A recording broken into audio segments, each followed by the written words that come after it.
panel. Thank you once again for a great presentation. And now, our brother, Protopres Vasilios Kontogiannis, who belongs to the Archdiocese of Athens. He is director of the Ministry of Volunteer Workers of the Archdiocese of Athens and vicar at the General Hospital of Athens Hippocration. The voluntary ministry of hospital patients. This is the works of the Archdiocese of Athens. Thank you. Your Eminencies, Reverend Fathers, dear brothers, I don't know, I feel quite uncomfortable saying thank you, being here. I don't have something personal to present. I suppose that all of us will be able to see how it is that God's grace and God's love have managed to calm and tame wild beasts so that they can increase the glory of God here. The voluntary ministry of Athens, it started as a pilot program of the Archdiocese in 2003. In 2007, in order to go on functioning and operating, because it couldn't form an integral part of the Archdiocese, that's why the volunteers formed an association, the Association of Volunteers, aiming at being able to manage proceeds and manage employees functioning in a voluntary way in order to support the pastoral work of the Church. With the grace of God, we've been able to proceed and make progress since then. Let us give a definition about what the voluntary ministry of hospital patients is. It's a church action taking place in hospitals and other health institutions in our society, aiming at helping all those people who are interested in helping other people cope and be by the side of patients who are hospitalized and they have nobody to fall back on. They have no support framework whatsoever. This is a church ministry which has been trying to capitalize on the know-how and scientific experience in the organization and support, as well as supervision of voluntary activities. Whoever volunteers to take action on a voluntary basis, of course, in the setting of a hospital, needs to be supervised, consulted, and supported, lest they burn out. Because sometimes people are overly enthusiastic and zealous and sometimes make mistakes, so that they don't expose themselves to danger because of carelessness or wrong behavior. How to function with the co-responsible people and the volunteers to make sure that they don't run risks themselves, the sick, the nursing environment, because of radioactive waste, for instance, because of leachate and so on and so forth. Hospitals need support, especially in this time of crisis, especially children's hospitals need people to stand by the side of children who've been removed from the family setting following a DA's decision. They're taken to hospital for a few medical tests before they are sent to other facilities. And just because this interim time is quite long, when children enter a hospital setting alone, then a lot of problems occur. So the voluntary ministry of hospital patients was accepted, not only accepted, but we have signed partnership or collaboration agreements with about 20 hospitals. Of course, the basic prerequisite is a consistent presence of volunteers who will be trustworthy and certified. With the grace of God, the voluntary ministry of the Church has achieved that. Our society and its members have shown the need to offer. So, there are people who volunteer and act in a manner that safeguards trustworthiness, reliability, and these people are supported in their tasks. The voluntary ministry of patients provides the volunteer with the opportunity to choose to offer when they can actually contribute. And with the operation, the organization and infrastructure that exists, we have the joining of these two needs and the matching of needs, that is the needs of the hospital and the need of the person who truly wishes to give something.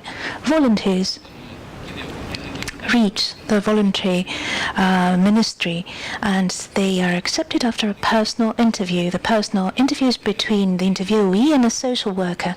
The social worker informs the candidate on what will need to be done, and following this interview,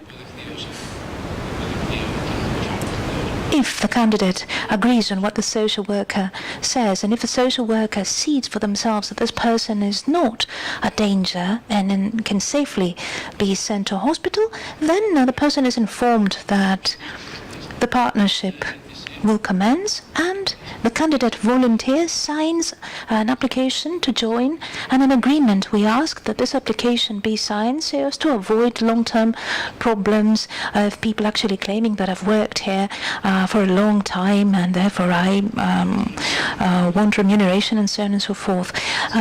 For people to volunteer in hospitals, there is training organized every year. There are 3 educational programs every year.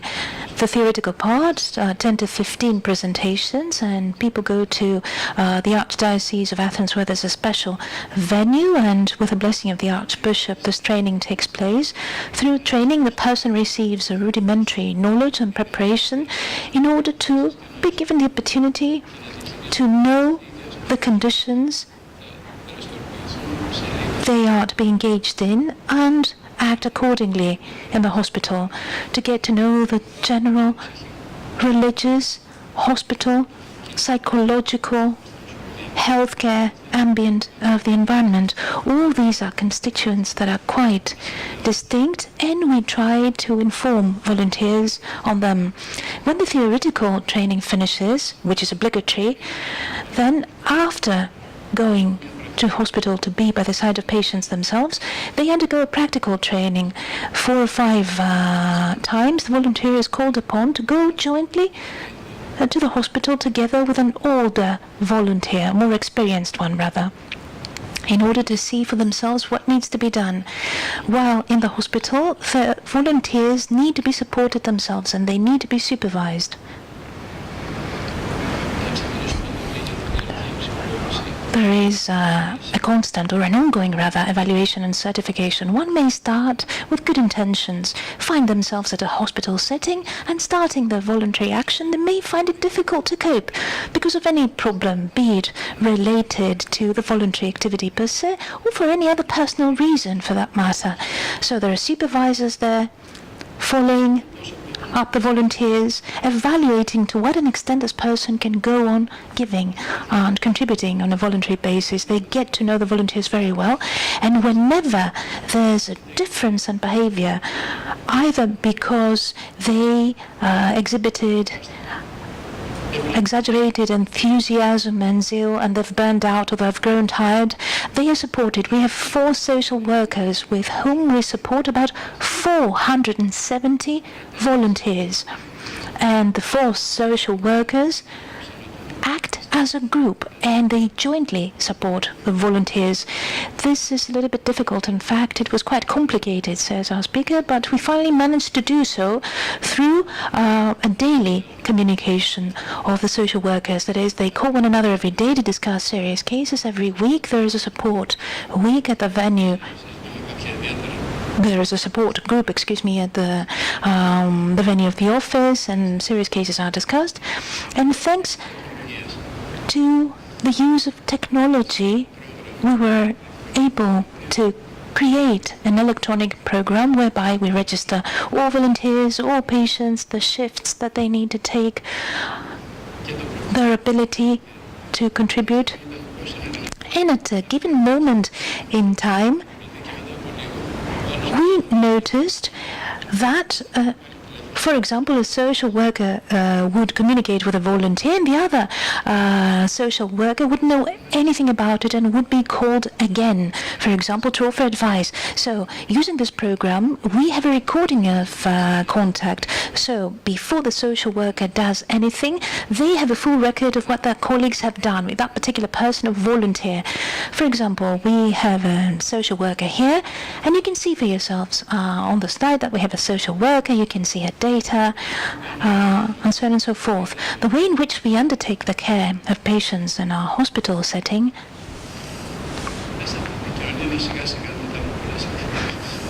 is related to contact. Hesitant at first. In fact, when I went to offer my help for the first time, she said, "Yes, but what do you think you'll be able to do, O priest?"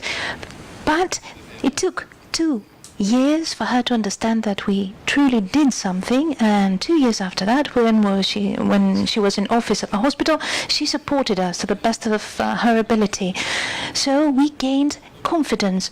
Hospitals give credit to volunteers, and here you can see such a notice because the volunteer went to hospital at Easter to be by the side of children who spend Easter holiday alone in a hospital setting. So you saw the written praise. Volunteers are not exploited because we tend to do so, we Greeks. Sometimes when we see that somebody is a volunteer and they're eager to work, we capitalize on their zeal and enthusiasm and we get them to do our work. So we've been trying to protect our volunteers against that. In practice, we intervene and we go to hospital only following a written petition of the hospital. We shall never intervene in a hospital or visit the hospital if we are not sent a written petition sent to us by fax in order to take action. Here you can see a notable fax and point. The Ecumenical Hospital sent it to us 3 years ago. After the petition has been signed, then a social worker goes to the hospital, to the clinic, speaks with the head nurse, the social worker, and the social worker themselves evaluates the needs of the particular patient and the potential of the voluntary ministry. It goes without saying that needs exceed our potential, so we prioritize, and depending on what we can do and the needs of the patient, we undertake the task or not.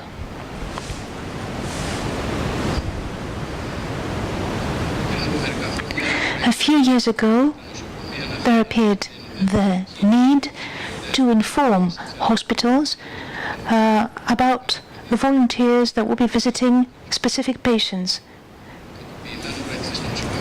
They found an abused child in hospital and reporters flooded the place, and that's the reason why the head nurse said, let's do it formally. You send us a fax every time to say, for example, that the volunteer who will be coming will be this or that person, lest somebody pretends to be a volunteer, enters a hospital and does somebody harm. So we send this fax to all hospitals every time, that is, and we can clearly see the name of the volunteer who's at the side of any child at any hospital. So this is sent either by means of fax or email. So we have this bilateral contact with hospital and upgrading all of our services. Conditions to become a member of the voluntary ministry of hospital patients at Dani. The basic condition is to accept the way of collaboration, the way in which the voluntary ministry will support the volunteer in their tasks. So a basic prerequisite is to have people agree on wearing a robe, because when we started there was a problem, that is, volunteers couldn't understand why it was they needed to wear a robe. Simple people, Christians, didn't understand, didn't get it at first. I said, why ever should I wear a robe, for God's sake? I'll just be there by the side of the child. And you know, this may cause trouble. So this is the way they look like when they visit the patient. And apart from the robe they wear, they have this little document that you see on the right. We call it the volunteer card.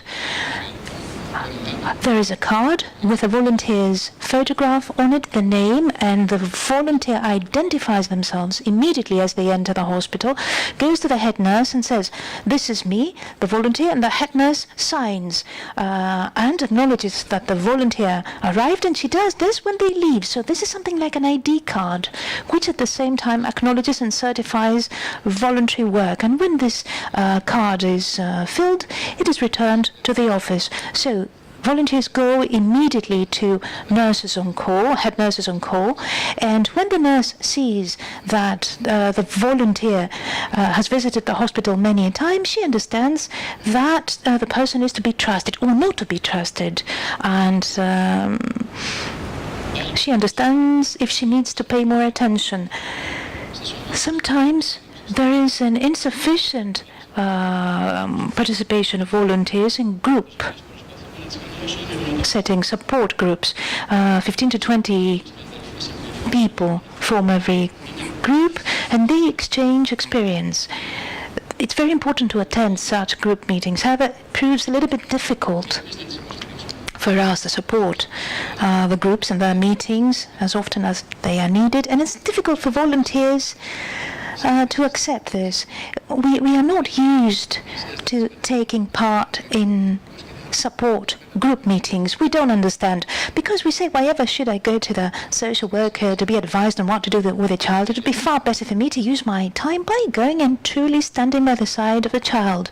So it proves a little bit difficult to convince them at first. Another condition is that they accept the function of the social worker and capitalize on that. We know what to do with children. Why is it that we have to go to the social worker to get advice? We don't really acknowledge the fact that sometimes we run the risk of exaggerating. It is on these conditions that the voluntary ministry of hospital patients can be committed to a safe support of activities. I tell young volunteers, for example, you buy a car and they tell you, for example, it's safe for you to drive as long as you have the doors, then as long as you have the floor, and the company guarantees that the car will be okay. So we can guarantee the same to you, provided you abide by some prerequisites. If you don't want to comply with what we've identified as important, then we cannot support you any longer. Many people come to the office to become volunteers seeking an occupation and a way to support themselves a little bit. Many of them, however, not all of them fulfill the criteria to cope with people's needs. Sometimes people are overly emotional. Some other people indeed find it difficult. Though we try to make a selection, and we're trying to channel them or direct them to other voluntary actions. Because if you are to enter a hospital setting to do harm to the patient by being overly emotional and making them feel wretched, is a bad thing for you and for us. Let's talk now about the beneficiaries. We said that the voluntary ministry caters for the needs of people with no support. They may be adults, for example, that are taken to hospital, being homeless, having nobody to turn to, and they found themselves in hospitals for any reason. It's a problem for you to be in a hospital and not have somebody by your side to fetch your slippers when you've undergone an operation. So you see for yourself how important practical support is sometimes. Needs multiply because, of course, the financial crisis is still culminating. We have a lot of cases, and we've been struggling to cope, and we would like your prayers for God to give us the blessing and the grace to cope. Let's examine some of the cases that we cater for as a voluntary ministry. During the first steps of our organization, I couldn't possibly have imagined that in this day and age in our country we could have such problems. These are recent cases. The first one's an abused child, a little boy abused by the mother and her boyfriend. He was brought in hospital. He was hospitalized in the ICU, and they couldn't get him out because they had no way of supporting the child in the absence of the parents. So they were waiting for us to go to send volunteers for the child to be able to go to the ward. We didn't know how the child would react. He had hemiplegia because he was seriously battered and hit on the head. However, slowly and gradually, with the grace of God, doctors and volunteers nearby helped the child to walk and understand again. A little girl. She was found together with her parents at the park. Her mother was retarded mentally and her father was a drug addict. She was admitted to hospital. We undertook the child, and she needed a transfusion because the child's head was larded with lice, and the lice had drunk all her blood. Two twins, little children. I suppose you've heard the case. The police intervened. Her father, this is an old case. A volunteer called me on the phone and she said, "Look, this is what's happening." He was not Greek.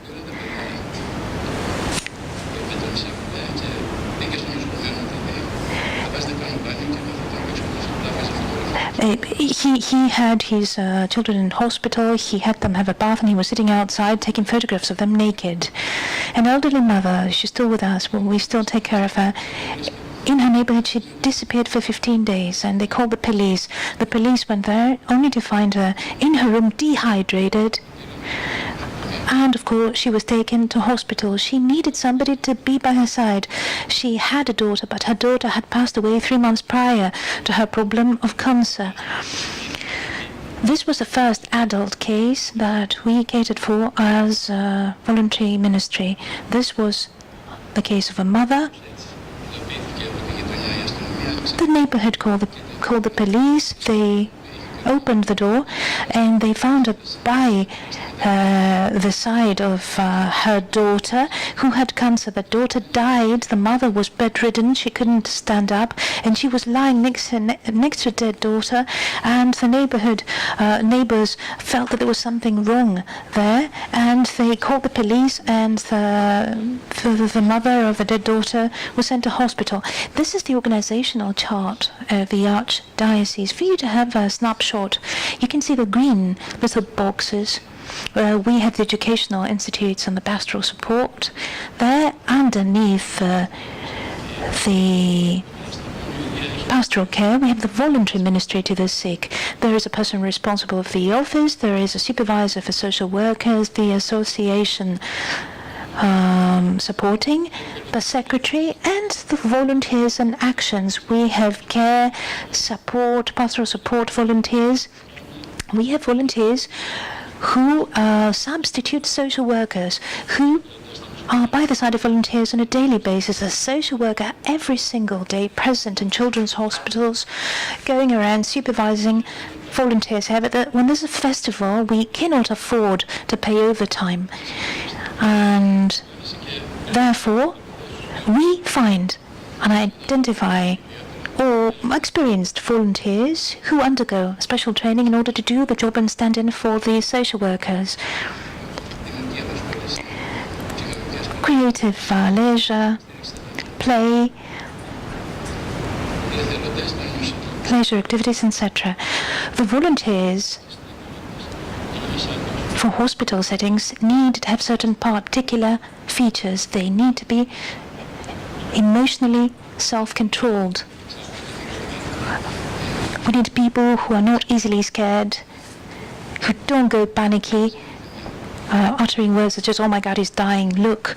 We want people that have self-control and discipline. Discreet, knowing that I need to go at that time and do that, provided I'm asked to do so. I'll stand by the side of a person that takes care of the child or the adult, and I shan't say, "Look, take this towel because you need it." If they ask me to hand them a towel, I shall give it to them and be attentive of the ambient. We need to be cautious and attentive. And we need to observe well. You see the patient and you need to see their course, because after an hour they may look better or worse. So you need to be attentive and ever present in the same way as the mother does or the doctor in order to inform of any change for the worse. We need people that truly want to contribute and not go to hospital in order to show to the world that they are nice people indeed. They need to truly be there and offer their hearts to the patients. They need to be conscious of the risks and the obligations they have. It's not a risk-free environment, the environment of hospital, because a hospital is loaded with microbes, germs, and a lot of other risks. So volunteers need to be well aware of that and know their obligations in terms of both their ministry and the sick. They need to have a professional consciousness of voluntarism. Father Anastasios, who supports the training activities for volunteers, said you need to be professional volunteers. Imagine, for example, a volunteer electrician who volunteers to fix something in an old lady's home. The fact that he goes there on a voluntary basis does not mean that he could go there and do a suboptimal job and have the lady electrocuted. This shows lack of a professional spirit. He may be there on a voluntary basis, but you need to do things correctly and professionally. They need to have an attitude of eagerness to learn. Things change. You start a certain way, and at a moment in time you need to learn something else that will help you. If you're not willing to learn something new, then this is not great help. Last but not least, they need to have a church conscience.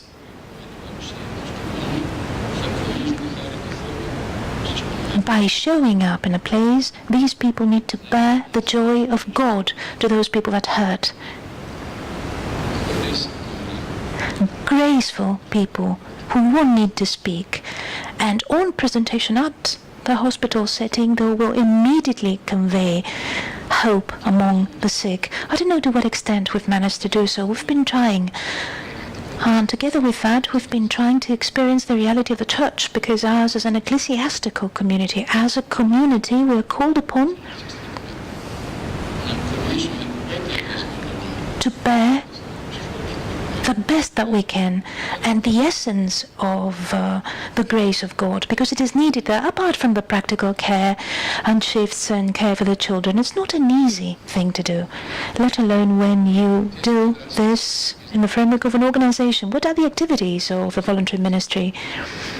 Volunteers take action. We have very limited time. Interruption by a moderator. Please be kind enough to wind it up. Okay, volunteers have a certain time schedule. They stand by the side of the sick. We see volunteers here by the side of children and adults paying visits to patients. Say, for example, wishes for a speedy recovery. They do the bureaucratic work for them. They help them, accompany them when they move from hospitals to other settings. Here you can see the Holy Week. On the day of Easter, in fact, in hospital, and the person standing there ill in the ICU